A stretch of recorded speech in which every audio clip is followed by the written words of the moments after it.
తాతయ్య, సోమనాథాలయం ఎందుకంత ప్రసిద్ధి పొందింది? బంగారం, సోమనాథాలయం సాధారణ ఆలయం కాదు. ఇది 12 జ్యోతిర్లింగాలలో మొదటిది. అంటే శివుడు భూమి మీద శాశ్వతంగా వెలిసిన 12 పవిత్ర క్షేత్రాల్లో మొదటిది సోమనాథమే. కాని తాతయ్య, శివుడు ఎందుకు అక్కడే జ్యోతిర్లింగంగా ప్రత్యక్షమయ్యాడు? దీనికి వెనుక ఒక గొప్ప కథ ఉంది బంగారం. చంద్రుడు, సోముడు దక్ష ప్రజాపతికి అల్లుడు. ఆయన 27 నక్షత్రాలను వివాహం చేసుకున్నాడు. కాని ఆయన రోహిణి అనే భార్యపైనే ఎక్కువ ప్రేమ చూపించాడు.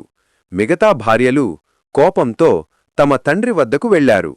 దక్షుడు ఆగ్రహంతో సోముడికి శాపమిచ్చాడు. నీ కాంతి తగ్గిపోవాలి, నీ శోభ మసగబారిపోవాలి అని. చంద్రుడి కాంతి తగ్గడంతో ప్రపంచం మొత్తం చీకటిలో మునిగిపోయింది. పంటలు ఎండిపోయాయి. భూమి నిర్జీవంగా మారింది. సముద్రంలో జలప్రవాహాలు సరిగా ఉండక సముద్రజీవులు ఇబ్బందిపడ్డాయి. రాత్రి సమయం భయంకరంగా మారింది. ఇలా జీవనమే ఆగిపోతుందనిపించింది. సోముడు శివుణ్ణి ఆశ్రయించాడు.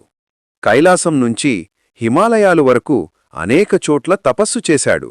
చివరకు ప్రస్తుత గుజరాత్ రాష్ట్రంలోని అరేబియా సముద్రతీరానికి చేరాడు.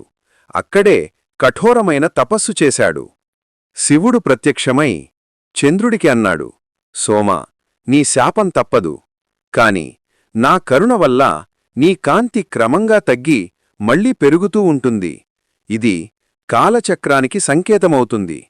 ఈ భూమిపై మానవులు పౌర్ణమీ అమావాస్యల ద్వారా కాలాన్ని అర్థం చేసుకుంటారు. అప్పుడే చంద్రుడు ఆనందంతో అక్కడే సోమనాథేశ్వర లింగాన్ని ప్రతిష్ఠించాడు. అప్పట్నుంచి ఆ స్థలాన్ని సోమనాథం అని పిలిచారు. వావ్! కాని ఈ ఆలయం గురించి ఇంకా విశేషాలు ఏమైనా ఉన్నాయా? అవును బంగారం, చాలా ఉన్నాయి. 12 జ్యోతిర్లింగాలలో మొదటిది. అంటే ఇది శివుడి శాశ్వత శక్తి మొదట వెలిసిన స్థలం. పురాణాల్లో ఇది ప్రభాస్తీర్థం అని కూడా పిలుస్తారు. ఇక్కడే శ్రీకృష్ణుడు తన భౌతిక దేహాన్ని విడిచారని చెబుతారు.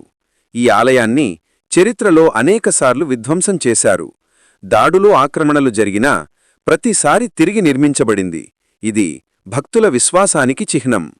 ఆలయం సముద్రతీరంలో ఉంది. అరేబియా సముద్రపు అలలు ఎప్పుడూ శివలింగాన్ని తాకుతూ నమస్కరిస్తున్నట్లే అని అనిపిస్తాయి. రాత్రిళ్ళు ఒక అద్భుతం జరుగుతుంది. భక్తులు చెబుతారు, సముద్రతీరంలో ఓంకారనాదం, ఘంటారావం వినిపిస్తుందని. అది శివుడు ఎప్పటికీ అక్కడే ఉన్నాడనే సంకేతం.